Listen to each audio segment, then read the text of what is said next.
આ રોજ કોણ મૂકી જાય છે આ બધું? મને તો ડર લાગે છે મનોજ,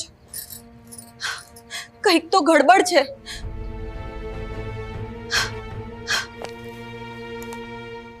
હવે ખબર પડી જશે કોણ છે આ પાછળ.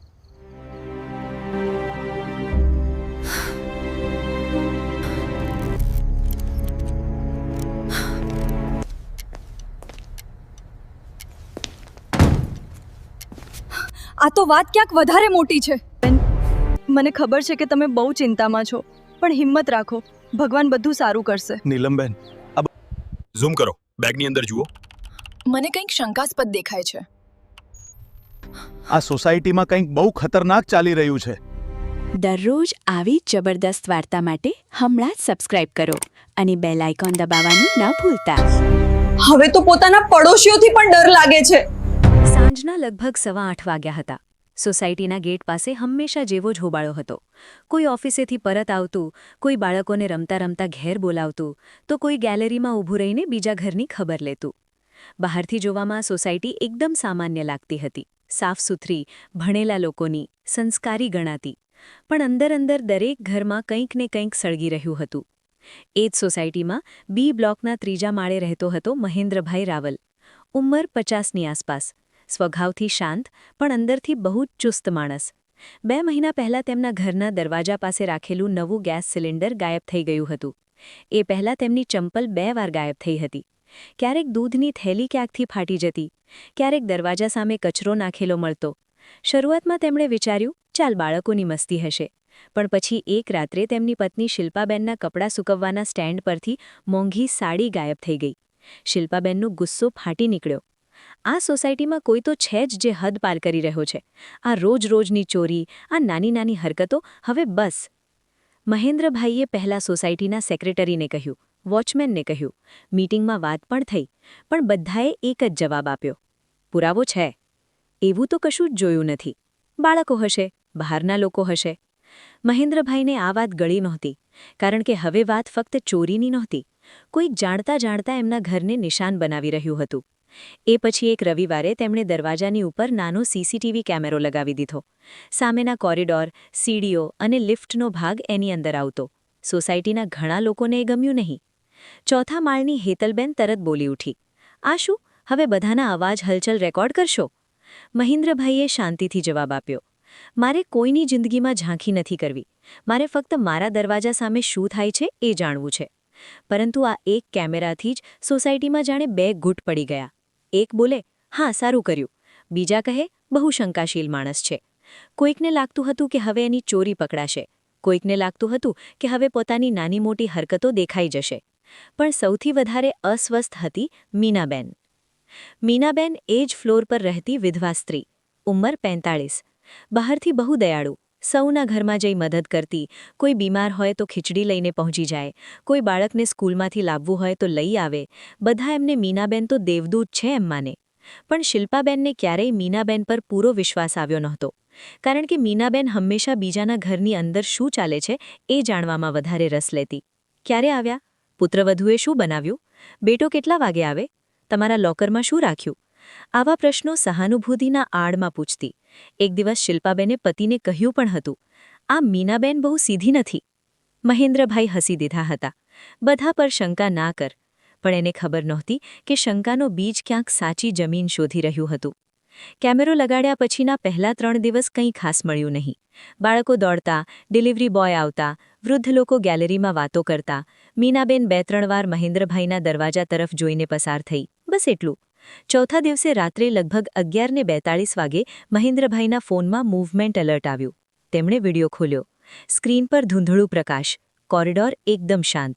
પછી ધીમે ધીમે કોઈકની આકૃતિ દેખાઈ, માથા પર ઓઢણી, હાથમાં કંઈક.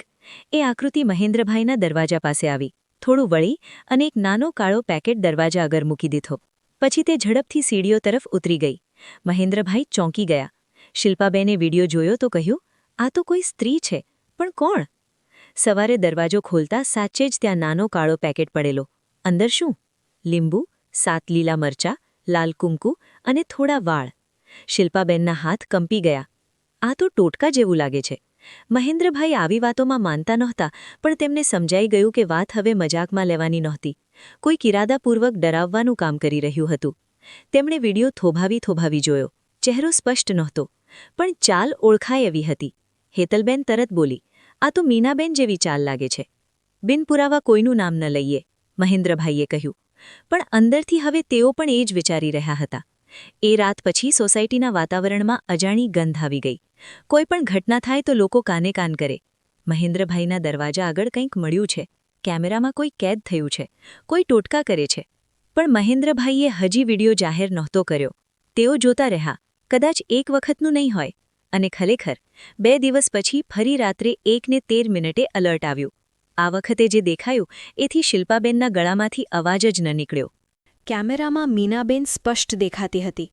એમણે આસપાસ જોયું, પછી મહેન્દ્રભાઈના દરવાજા પર કાન મૂકી સાંભળ્યું.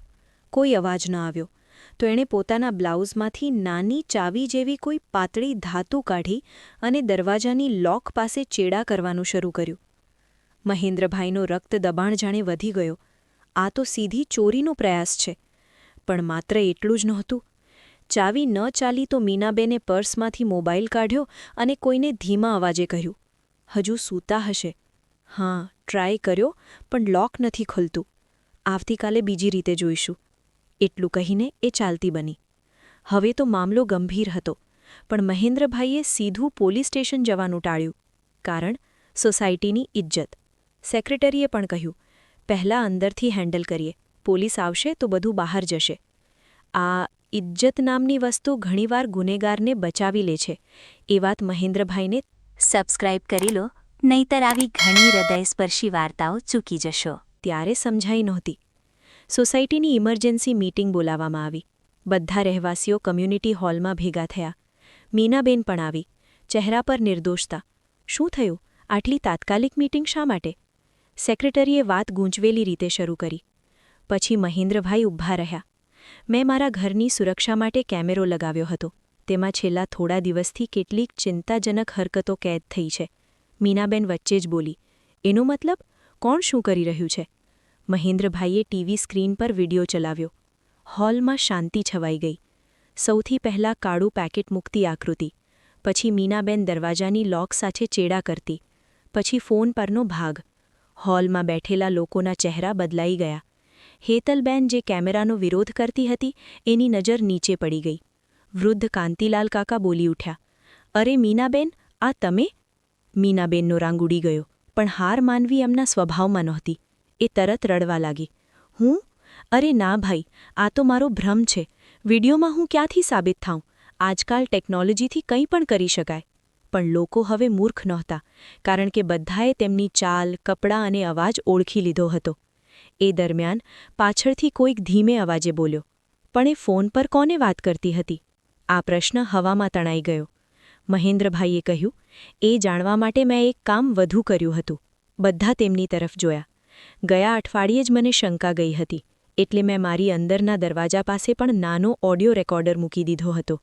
બીજા દિવસે સવારે જ્યારે મેં દરવાજા બહારથી થોડો અવાજ સાંભળ્યો, ત્યારે જે કેદ થયું એ વધુ ભયંકર છે." હોલમાં સન્નાટો. રેકોર્ડિંગ ચાલુ થયું. મીનાબેનનો અવાજ, "દીપક, તું ફિકર ન કર. એ લોકોનો વિશ્વાસ તોડી નાખીશ. પહેલી તેમની છોકરીને તારી તરફ ખેંચવી છે, પછી ઘરમાંથી કંઈક ગાયબ થશે અને દોષ એ જ છોકરી પર જશે. પછી ઘર તૂટશે. પછી જોવાનું." શિલ્પાબેનને ચક્કર આવી ગયા. તેમની દીકરી કાવ્યા, કોલેજમાં ભણતી, સુંદર, શાંત અને નિર્દોષ. છેલ્લા થોડા સમયથી એક અજાણ્યા નંબર પરથી મેસેજ આવતા હતા.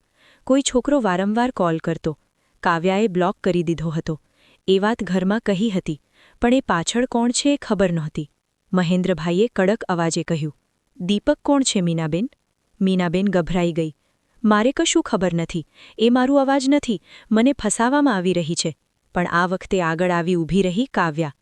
એણે થરથરતા અવાજે કહ્યું, "પપ્પા, દીપક એ જ છે જે છેલ્લા મહિને મને કોલેજ બહાર મળવા આવ્યો હતો. કહેતો હતો કે મીનાબેન મને ઓળખે છે. એના કહેવા પર આવ્યો છે." હવે તો બોમ્બ ફાટ્યો.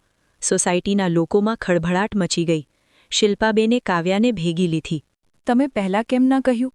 કાવ્યાની આંખોમાંથી આંસુ વહેતા હતા. "મમ્મી, મને લાગ્યું સામાન્ય હેરાનગતિ હશે.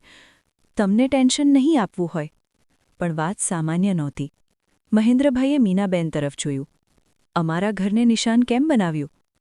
મીનાબેનનો ચહેરો હવે દયાળુ પડોશણનો નહોતો રહ્યો, એમાં વર્ષોનું ઝેર ભેગું થઈને બહાર આવતું હતું. કારણ કે તમે બધા મને દયા ખાવા જેવી સ્ત્રી સમજતા છો. એ અચાનક ચીસી. તમારા ઘરમાં હસતા ચહેરા, ભણેલી દીકરી, કમાતો પતિ, માન આપતી પત્ની. અને મારું શું? મારું જીવન શું હતું? મારું પતિ મને છોડીને ગયો. સગાઓએ ભર છીનવી લીધું. મને કોઈએ પૂછ્યું? ના. તમે લોકો ફક્ત સહાનુભૂતિ આપતા, પણ અંદરથી મને હંમેશા નીચી નજરે જોતા. હોલમાં કોઈ બોલ્યું નહીં. મીનાબેન આગળ બોલતી રહી. મારે કોઈની ખુશી જોવાતી નહોતી, ખાસ કરીને તમારી, કારણ કે બધાને લાગતું મહેન્દ્રભાઈનું કુટુંબ કેટલું સંસ્કારી. મને એ ચહેરો તોડી નાખવો હતો. તમારી દીકરી પર દાગ લાગે, ઘર અંદરથી તૂટે, અને પછી લોકો કહે, આ પણ એવા જ નીકળ્યા. શિલ્પાબેન કંપી ઉઠી. તારા દિલમાં આટલો ઝહેર? હા, મીનાબેન બૂમ પાડી. અને હું એકલી નહોતી. દીપક એ મારા ભાઈનો દીકરો છે, એને પૈસા જોઈએ. મેં કહ્યું, કામ કરી દે. હોલમાં બેઠેલા લોકો હવે ધ્રુજી રહ્યા હતા, કારણ કે વાત ફક્ત ટોટકા કે ચોરીથી ઘણી આગળ નીકળી ગઈ હતી. આ એક ગોઠવેલી સાજિશ હતી, એક આખું કુટુંબ બરબાદ કરવાની. પણ આ ઝટકો હજી પૂરતો નહોતો. એ સમયે સોસાયટીના વોચમેન રમેશ આગળ આવ્યા. તેઓ અત્યાર સુધી શાંતિથી બેઠા હતા. સાહેબ, મને પણ એક વાત કહેવી છે, મહેન્દ્રભાઈએ કહ્યું. બોલ રમેશ. રમેશે ગળું ઉતાર્યું. 2 અઠવાડિયા પહેલાં મીનાબેને મને 5000 રૂપિયા આપ્યા હતા. કહ્યું હતું કે બી બ્લોકના 3જા માળે કોઈ અજાણ્યો આવે તો એન્ટ્રી ન કરવી, અને જો કોઈ પૂછે તો કહેવું કે કુરિયરવાળો હતો. મેં પૈસા લીધા. મને લાગ્યું કોઈ ઘરેલું મામલો હશે, પણ હવે સમજાય છે મારે મોટી ભૂલ થઈ. લોકો રમેશ પર પણ ચીસવા લાગ્યા. સેક્રેટરીએ માથું પકડી લીધું. આ બધું આટલા દિવસથી ચાલતું હતું? રમેશ રડી પડ્યો. મારી દીકરી હોસ્પિટલમાં હતી. મને પૈસાની બહુ જરૂર હતી. હું ગુનેગાર છું સાહેબ. હોલમાં બેઠેલા દરેક માણસને હવે સમજાઈ ગયું.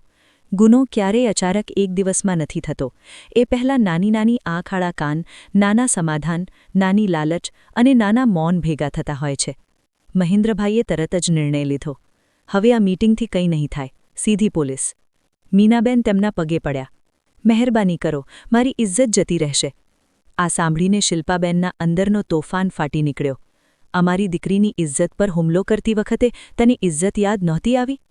આ વાક્યે આખા હોલમાં ચાબુકનો પ્રહાર કર્યો. પોલીસ આવી, વિડિયો લીધા, ઓડિયો લીધા, વોચમેનનું નિવેદન લીધું, કાવ્યાનું સ્ટેટમેન્ટ લીધું. મીનાબેનને પૂછપરછ માટે લઈ ગયા.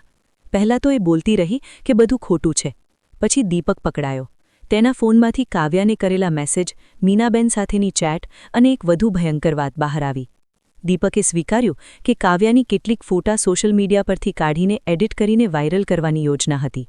પહેલાં મિત્રતા, પછી મળવા દબાણ, પછી ઇનકાર થાય તો કાંડ. અને જો એ પણ ન ચાલે તો ઘરમાં ચોરી કરીને દોષ કાવ્યાના કથિત બોયફ્રેન્ડ પર નાખવાનો પ્લાન હતો. આ સાંભળી મહેન્દ્રભાઈ ખુરશીમાં બેસી ગયા. એ મજબૂત માણસ હતા, પણ એ દિવસે પહેલીવાર એ અંદરથી તૂટી ગયા. એમણે કાવ્યાનો હાથ પકડીને ફક્ત એટલું કહ્યું, બેટા, તું બચી ગઈ. ભગવાનનો લાખ લાખ આભાર. કાવ્યા રડી પડી. પપ્પા, હું તો ડરી ગઈ હતી. મને લાગતું હતું કદાચ હું જ કોઈ ભૂલ કરી રહી છું. શિલ્પાબેન બોલી, ના બેટા, ભૂલ તારી નહોતી. ઘણી છોકરીઓ એમ જ પોતાને દોષ આપે છે, પણ દોષ એવા લોકોનો હોય છે જે ભોળાપાનો લાભ લે છે. આ ઘટનાએ આખી સોસાયટીને અંદરથી ધ્રુજાવી નાખી. બીજે દિવસે દરેક ઘરમાં એક જ ચર્ચા. જે સ્ત્રીને આપણે વિશ્વાસુ માનતા હતા, જે આપણા બાળકોને ચોકલેટ આપતી, જે બીમારીમાં પૂછવા આવતી. લોકોને પહેલીવાર સમજાયું કે હંમેશા ખતરનાક ચહેરા ભયંકર નથી લાગતા. ઘણીવાર ખતરનાક ચહેરા સૌથી સહાનુભૂતિભર્યા દેખાતા હોય છે. પણ વાર્તાનો સૌથી કરુણ ભાગ હજુ બાકી હતો. મીનાબેનની ધરપકડ પછી તેમના ઘરમાંથી ઘણી નાની મોટી વસ્તુઓ મળી. જુદા જુદા ઘરમાંથી ગાયબ થયેલી ચીજો, ચાંદીના વાટકા, બાળકોના ખેલના, દૂધના કાર્ડ, એક વૃદ્ધના દવાની બોટલો અને 2 ઘરના ડુપ્લિકેટ કી બનાવવાના સાધનો. એટલું જ નહીં, એક ડાયરી પણ મળી. એ ડાયરીમાં સોસાયટીના દરેક ઘરના વિશે નોંધો હતા. કોણ ક્યારે બહાર જાય છે, કઈ સ્ત્રી ક્યારે એકલી રહે છે, કયું બાળક કઈ વેળા ટ્યુશન જાય છે, કયા ઘરમાં પતિ પત્ની વચ્ચે ઝઘડા થાય છે, કઈ છોકરી કોની સાથે વાત કરે છે. પોલીસ ઓફિસરે મહેન્દ્રભાઈને કહ્યું, આ ફક્ત તમારી સામેની સાજિશ નહોતી. આ સ્ત્રી આખી સોસાયટીને વર્ષોથી ઓબ્ઝર્વ કરતી હતી. મહેન્દ્રભાઈને થડકો લાગી ગયો. એનો અર્થ એ કે દરેક ઘરના દરવાજા પાછળ કોઈ અજાણેલી આંખ વર્ષોથી ઊભી હતી. સોસાયટીમાં પછી મોટા ફેરફારો થયા. પ્રવેશદ્વાર પર નવા કેમેરા, વિઝિટર એન્ટ્રી સિસ્ટમ, દરેક બ્લોકમાં લાઇટ, મહિલાઓ અને કિશોરીઓ માટે સલામતી મીટિંગ, સાયબર ક્રાઇમ અંગે અવેરનેસ સેશન. પણ સૌથી મોટો ફેરફાર લોકોના મનમાં આવ્યો. હવે તેઓ શું કહેશે લોકો કરતાં સાચું શું છે વધુ પૂછવા લાગ્યા. કાવ્યા ઘણા દિવસો સુધી બહાર જવા ડરતી હતી. કોલેજ પણ 2 અઠવાડિયા ન ગઈ. ફોન વાગે તો ગભરાઈ જાય. કોરિડોરમાં કોઈ પગલાં સંભળાય તો બારણું બંધ કરી દે. શિલ્પાબેન એની બાજુએ બેસી રહેતી. મહેન્દ્રભાઈ હવે રોજ એના સાથે કોલેજ સુધી જતા. એક રાત્રે કાવ્યાએ પપ્પાને પૂછ્યું, પપ્પા, જો તમે કેમેરો ન લગાવ્યો હોત તો? મહેન્દ્રભાઈ થોડું મૌન રહ્યા. પછી ધીમેથી બોલ્યા, તો કદાચ આપણે સૌ કોઈ ખોટી વાતને સાચી માનીને જીવી રહ્યા હોત. કદાચ એક દિવસ દોષ તારા પર જ આવી પડ્યો હોત. કદાચ ઘર અંદરથી તૂટી ગયું હોત. પણ હવે નહીં, કારણ કે સત્ય દેખાઈ ગયું. કાવ્યાએ પિતાનો હાથ પકડી લીધો. એક ક્ષણે મહેન્દ્રભાઈને સમજાયું, ઘણીવાર સુરક્ષા માટે લગાવેલો એક નાનો કેમેરો ફક્ત ચોર પકડતો નથી. એ ચહેરાઓની પાછળ છુપાયેલું સાચું સ્વરૂપ પણ બતાવી દે છે. 3 મહિના પછી કેસ કોર્ટમાં ગયો. દીપક પર સ્ટોકિંગ, ક્રિમિનલ કન્સ્પિરસી, અપરાધિક ધમકી અને ડિજિટલ હેરાનગતિના કેસ લાગ્યા. મીનાબેન પર ચોરી, સાજિશ, ઘૂસણખોરીના પ્રયાસ અને મહિલાની માનહાનિ કરવાની ગોઠવણના ગુના નોંધાયા. વોચમેન રમેશને સહભાગી તરીકે નોટિસ મળી, પણ તેની આર્થિક પરિસ્થિતિ અને સંપૂર્ણ સહકારને ધ્યાનમાં રાખીને તેને હળવી સજા અને ચેતવણી સાથે છોડવામાં આવ્યો. રમેશે પછી આખી સોસાયટી સામે હાથ જોડ્યા. એક લાલચે માણસને કેટલો નાનો બનાવી દે છે એ મેં ભોગવ્યું છે.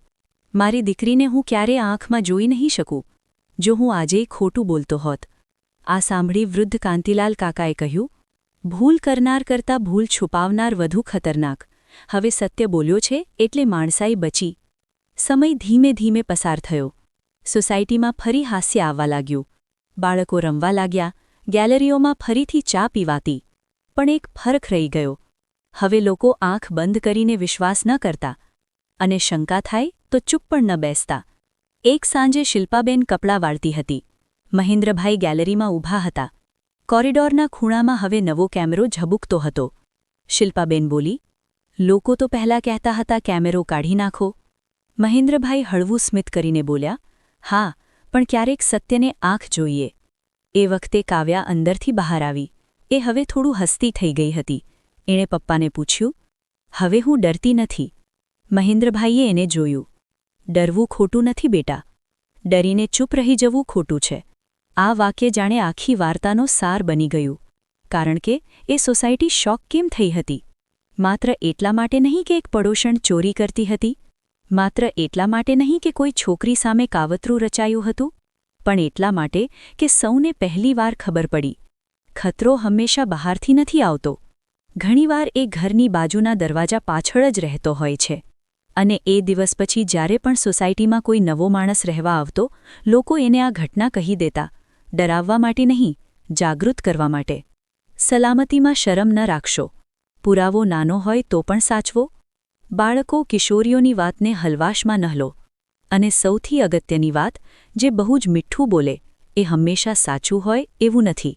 કેમેરો તો દિવાલ પર એક લાઇક, એક સબસ્ક્રાઇબ અને એક શેર, બસ એટલો સપોર્ટ જરૂરથી આપજો હો ને. નાનો હતો, પણ એની આંખે જે જોયું હતું એ એણે આખી સોસાયટીની ઊંઘ હંમેશા માટે ખોલી દીધી.